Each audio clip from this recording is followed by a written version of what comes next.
There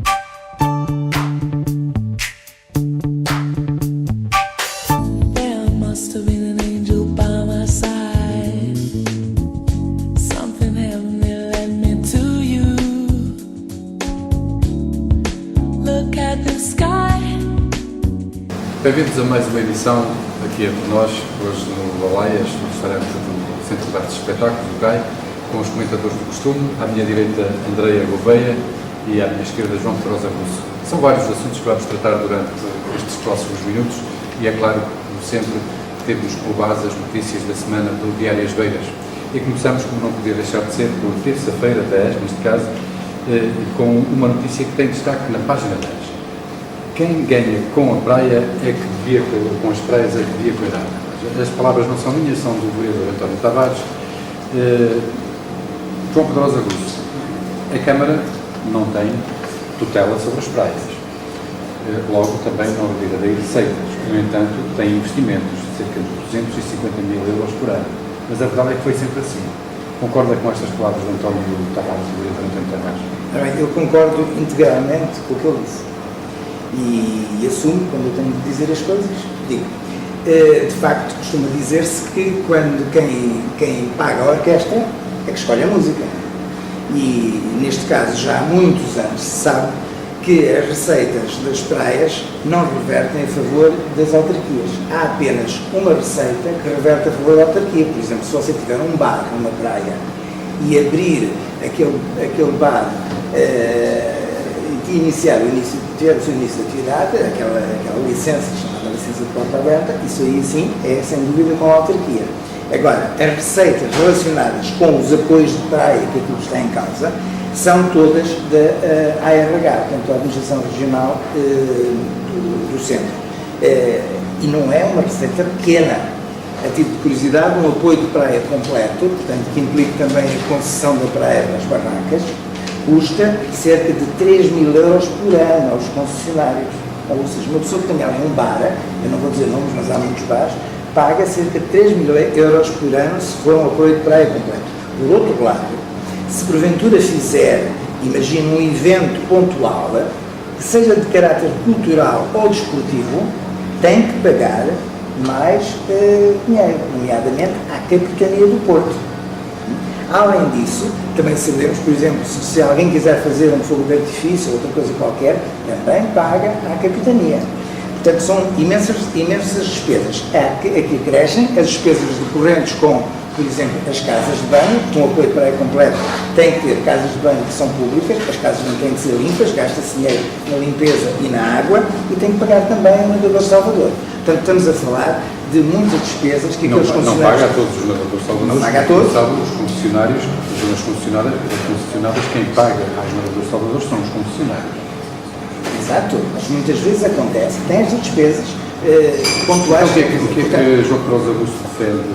Não, eu entendo que quem recebe, eu não sou contra, evidentemente, o facto da Câmara limpar as praias, é lógico, não sou. Agora, acho que devia haver uma contrapartida por parte desta entidade regional nessas despesas, como é lógico, não é só receber receitas e não ter despesas relacionadas com a limpeza. André Gouveia, concordas com esta posição de João Pedrosa Russo, que coincide com a posição do vereador António Tavares? Não concordo, porque não foi essa a leitura que fiz das palavras do vereador António Tavares, porque não fui a única a fazer essa leitura, ou seja, não pareceu que se estivesse a referir simplesmente à tutela que recebe as receitas, mas estava também a referir-se aos comerciantes que lucram com a praia.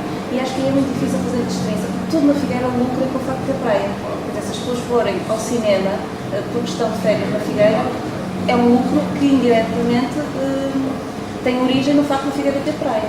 Por outro lado, a própria autarquia também tem receita específica, tanto quanto sei, para limpar as praias. Há uma percentagem da verba de casino que é paga mensalmente e que se destina apenas e só à manutenção da praia. E, portanto, esses 250 mil euros não são retirados do bolo da autarquia, há receitas próprias para isso. E julgo que as pessoas que têm negócios que lucram com a praia já pagam a sua parte, porque pagam os seus impostos, porque mantêm a vida económica local. Se não foi isso que o vereador quis dizer, e se estava a referir só à tutela. Não, o vereador não estava a referir só à tutela, porque ele depois acrescenta que quem lucra com o turismo também devia contribuir. Contribui pagando impostos, não é? Se a Figueira da Foz não tivesse praia, o turismo não seria o mesmo. Isto tem a ver com certeza com aquela taxa que muitas, que por exemplo a Aveiro instituiu, que é a Mas a taxa. Aveiro aumentou o número de turistas. A Aveiro está A Figueira também com aumentou o número outra... de turistas. E poderá vir, eventualmente, ser aplicada também na Figueira da Foz. E- Mas Uma é taxa- paga pelo taxa. turista e não pelos comerciantes. Passemos então para a edição de quarta-feira, 11. As cantinas sociais estão a matar a fome com os figueirenses. Não é uma exclusividade da Figueira da Foz que isso esteja a acontecer, é por todo o país, mas nós estamos na Figueira da Foz. Preocupa esta crescente procura das cantinas sociais. Claro, é de lamentar o estado a que nós deixamos chegar ao nosso país e todos somos responsáveis por isto. Desde há anos que se vem a notar, sobretudo desde 2008 se vem a notar, um aumento da pobreza em Portugal. E o próprio Presidente da República, o Dr. Cavaco Silva, chamou a atenção das pessoas dizendo que era uma situação que nos envergonhava a todos. Porque há mais de 300 mil pessoas, que seguramente, em 2008 já se referenciavam cerca de 300 mil pessoas que passam fome em Portugal. Ou seja, pessoas que cada vez têm menos dinheiro para comprar comida. E isto é de facto lamentável num país que pertence à Europa e que tem obrigações especiais de lutar contra a pobreza. Portanto, é de lamentar uma situação destas, mas ela é uma realidade, não só na Figueira da Foz, mas em todo o país. As cantinas sociais estão a ter cada vez mais procura e a Segurança Social estará a ponderar a possibilidade de abrir mais cantinas sociais na Figueira da Foz. Isso quer dizer que há ainda mais pessoas a necessitarem de apoio alimentar do que aquelas que estão atualmente a procurar as cantinas sociais. É a resposta possível a um problema que devia ter uma solução Estrutural. prévia, não é? Exatamente. Portanto, devia-se combater a pobreza e não solucionar a fome. Claro que, havendo fome, urge responder a essa necessidade, mas o problema não é isso. Vamos então passar para quinta-feira turismo e estamos ainda a falar de turismo aldeia, turismo, mas neste caso não é na Figueira da Foz. Turismo recupera a aldeia abandonada. Este poderá ser um nicho de mercado a explorar, atendendo também ao mercado dos aposentados e não só do norte da Europa, que estão a procurar cada vez mais do sul da Europa para passarem as férias e muitas vezes o resto da vida a sua reforma.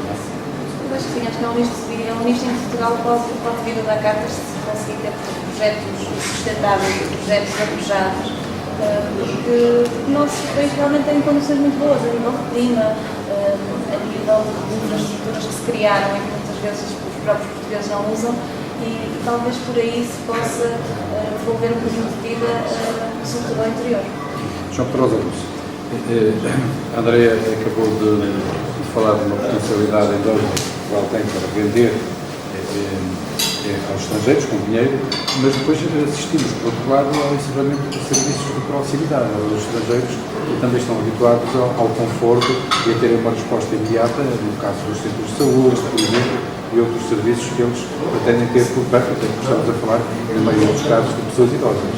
Sim, é evidente que o turismo sénior exige que haja um centro de saúde perto, não é? Mas todas estas, aquilo que estamos aqui a falar, nomeadamente em Penela, julgo que não se enquadra numa situação deste género. Estamos numa zona onde a saúde é extremamente relevante, estamos a pé de Coimbra e, portanto, essa questão não se põe. Agora, esta ideia de fazer um empreendimento turístico numa aldeia abandonada, e em princípio em duas aldeias abandonadas, acho que é excelente. Há projetos semelhantes, não sendo nova, há projetos semelhantes, nomeadamente na zona de Viseu, que eu conheço, há projetos idênticos com sucesso.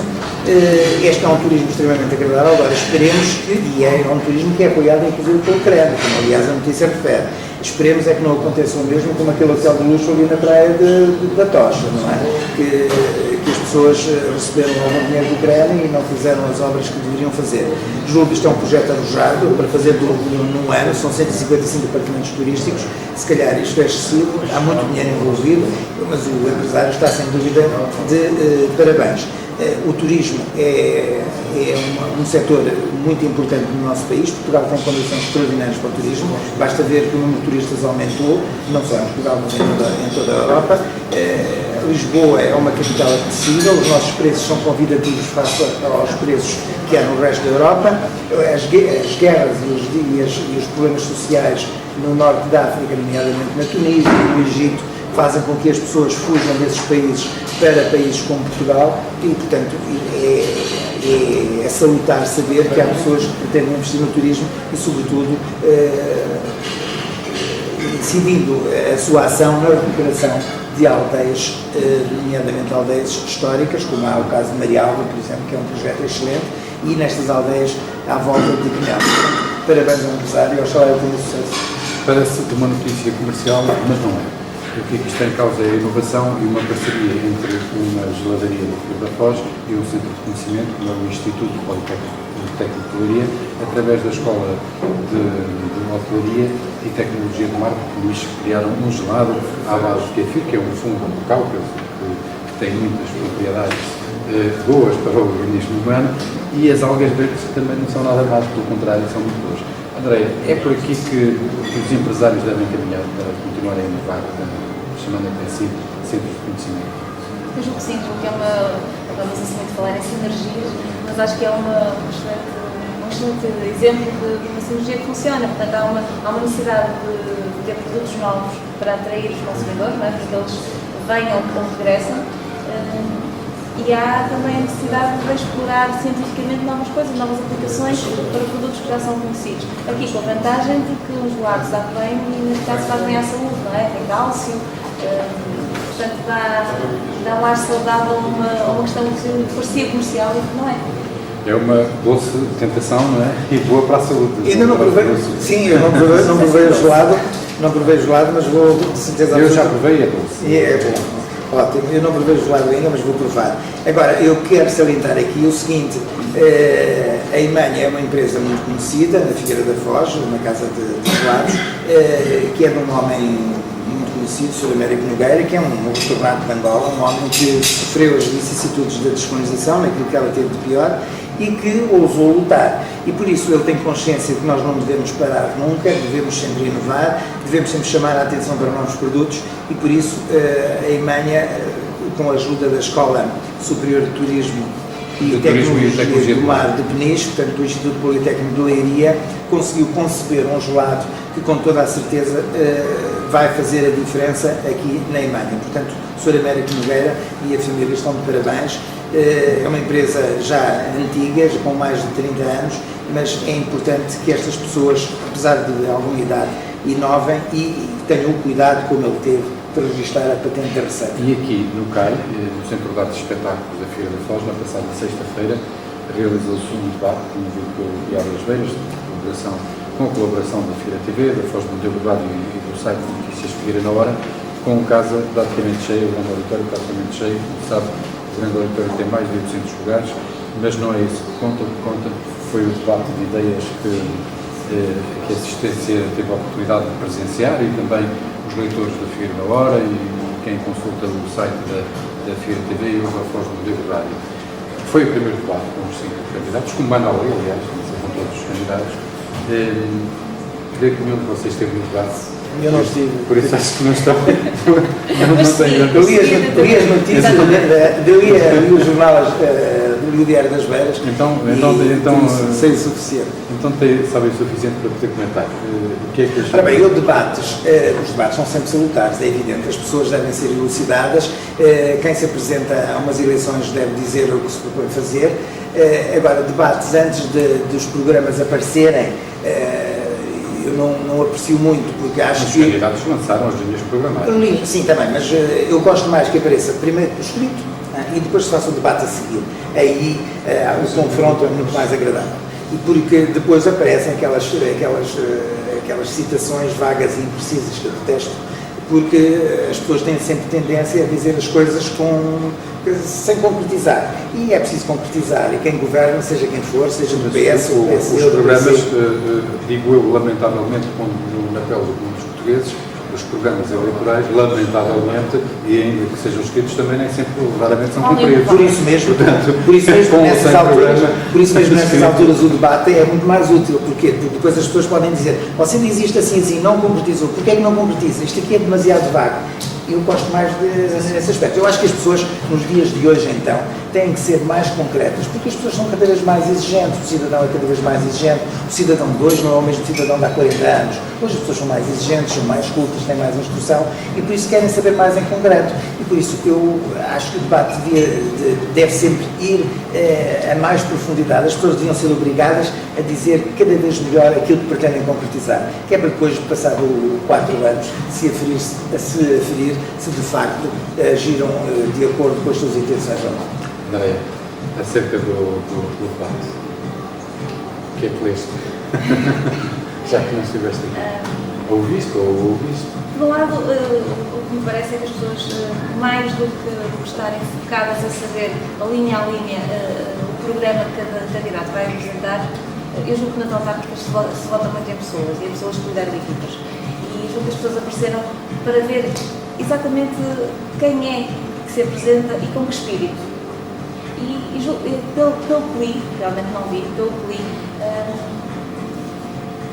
foi um debate em que os candidatos mostraram muito aquilo que são.